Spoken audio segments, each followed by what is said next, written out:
প্রিয় দর্শক, বাংলা ব্যান্টার চ্যানেলে আপনাদের স্বাগতম। বাংলাদেশের সাথে আমেরিকার বাণিজ্য চুক্তি এখনো হয়ে ওঠেনি।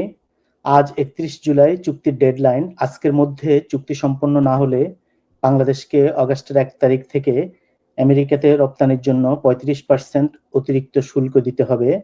এতে বাংলাদেশের তৈরি পোশাক খাত ক্ষতিগ্রস্ত হবে, যে কারণে বাংলাদেশ সরকার মরিয়া হয়ে আমেরিকার সাথে একটা বাণিজ্য চুক্তি করতে চাইছে।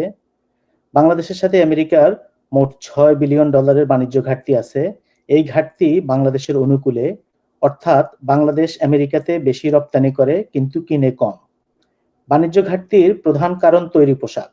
বাংলাদেশ বছরে প্রায় $৮ বিলিয়ন তৈরি পোশাক মার্কিন যুক্তরাষ্ট্রে রপ্তানি করে। বর্তমানে মার্কিন সরকারের সাথে বাণিজ্য চুক্তি না হলে বাংলাদেশ প্রতিযোগিতায় পিছিয়ে যাবে।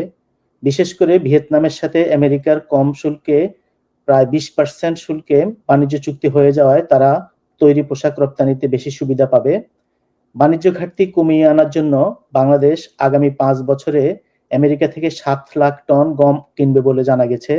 ইতোমধ্যে 2.25 লাখ টনের অর্ডার হয়েছে। এর আগে জুলাই মাসের 27 তারিখে আমেরিকা থেকে মোট 25টি বোয়িং বিমান কেনার অর্ডার করা হয়েছে বলে জানা গেছে। বাংলাদেশের সাথে আমেরিকার মোট $6 বিলিয়ন ডেফিসিট আছে, সেটা বিমান কিনে কাভার করা হবে। গড়ে প্রতিটি বিমানের দাম $240 মিলিয়ন করে হলে 25টি দাম হয় $6 বিলিয়ন। মার্কিন সরকারের সাথে এসব চুক্তিতে বিশেষ করে বোয়িং বিমান কেনায় সরকারের বিভিন্ন বিভাগের সাথে কোনো আলোচনা হয়নি বলে অভিযোগ উঠেছে। বিমান কর্তৃপক্ষকে জানানো হয়নি বলে খবর এসছে। বাংলাদেশ সরকার মার্কিন কোম্পানি বোয়িং এর কাছ থেকে 25টি উড়োজাহাজ কেনার জন্য ক্রয়াদেশ দিয়েছে। এমন ঘোষণায় চাঞ্চল্য সৃষ্টি হয়েছে, কারণ যাদের জন্য এই উড়োজাহাজ কেনা হবে সেই বিমান বাংলাদেশ এয়ারলাইন্সই নাকি কিছুই জানে না। অথচ আন্তর্জাতিক নিয়ম অনুযায়ী উড়োজাহাজ কেনার প্রস্তাব এয়ারলাইন্স থেকেই আসে এবং বোয়িং এর সঙ্গে চূড়ান্ত চুক্তিও করে সংশ্লিষ্ট এয়ারলাইন্স কর্তৃপক্ষ। বাণিজ্য সচিব মাহবুবুর রহমান জানান, যুক্তরাষ্ট্রের সঙ্গে বাণিজ্য ঘাটতি কমানোর কৌশল হিসেবে এই আদেশ দেয়া হয়েছে। তার দাবি, আমাদের বিমানের বহর বাড়ানোর প্রয়োজন, সেই পরিকল্পনা আগেই ছিল। এবার শুল্ক সুবিধা পেতে এই আদেশ নতুন করে দেওয়া হয়েছে। কিন্তু বিমানের জনসংযোগ বিভাগ সাফ জানিয়ে দিয়েছে তারা এই বিষয়ে অবগত নয়। বাংলাদেশে এতগুলি বিমান একসাথে কেনার দরকার আছে কিনা সেটা নিয়েও প্রশ্ন উঠেছে। বিশেষ করে সাম্প্রতিক সময়ে যখন বোয়িং বিমান নানা দুর্ঘটনা কবলিত হচ্ছে। সর্বশেষ ভারতে বোয়িং এর বিমান দুর্ঘটনায় 2 শতাধিক নিহত হবার খবরের পরে এরকম সিদ্ধান্তে অনেকেই আশ্চর্য প্রকাশ করেছেন।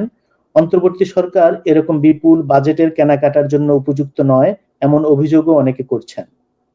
বাণিজ্য ঘাটতি কমানোর পরেও বাংলাদেশের সাথে চুক্তি নাও হতে পারে, কারণ মার্কিন যুক্তরাষ্ট্র বাংলাদেশের সাথে গোপনীয়তার চুক্তি করতে চায়।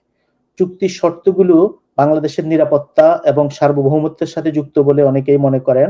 সেগুলিতে স্বাক্ষর না করা পর্যন্ত, রাজি না হওয়া পর্যন্ত আমেরিকা বাংলাদেশের সাথে বাণিজ্য চুক্তি করতে আগ্রহী হবে না। তারপরেও আশা করা যায় খুব শিগগির বাংলাদেশের সাথে আমেরিকার বাণিজ্য চুক্তি স্বাক্ষর হবে এবং বাংলাদেশে তৈরি পোশাক শিল্প ধ্বংসের হাত থেকে রক্ষা পাবে। Thank you.